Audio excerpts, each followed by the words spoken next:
अभी आपको अपडेट करेंगे। वफाकी टैक्स मोहतसिब मुश्ताक सखेरा को ओहदे से फारिग कर दिया गया है। सदर मुमलिकत की मंजूरी के बाद वजारत कानून और इंसाफ ने यह नोटिफिकेशन जारी किया है। मुश्ताक सुखेरा का 31 अगस्त 2017 को बतौर वफाकी टैक्स मोहतसिब तैनाती का नोटिफिकेशन वापस ले लिया गया। मुश्ताक अहमद सुखेरा 2017 से वफाकी टैक्स मोहतसिब तैनात थे।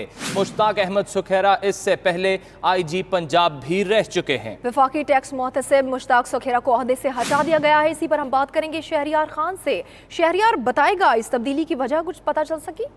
जी, हमारे ज़राए के मुताबिक कुछ इख्तलाफात सामने आ रहे थे वफाकी टैक्स मोहतसिब के, जिसके बाद वफाकी हुकूमत ने मुश्ताक अहमद सुखेरा को वफाकी टैक्स मोहतसिब के ओहदे से हटा दिया है। सदर मुमलिकत ने इसकी मंजूरी दी है, जिसके बाद वजारत कानून और इंसाफ की जानिब से नोटिफिकेशन जारी कर दिया गया है, जिसमें कहा गया है कि जो 31 अगस्त 2017 को मुश्ताक अहमद सुखेरा को, जो साबिक IG पंजाब भी रह चुके हैं, PSP ग्रुप से इनका ताल्लुक था, रिटायर्ड ऑफिसर है ग्रेड 21 के, इनको जो है वफाकी टैक्स मोहतसिब के ओहदे से हटा दिया गया है और इसका नोटिफिकेशन जारी हो गया है। जी, बहुत शुक्रिया शहरियार, आपने हमें अपडेट किया।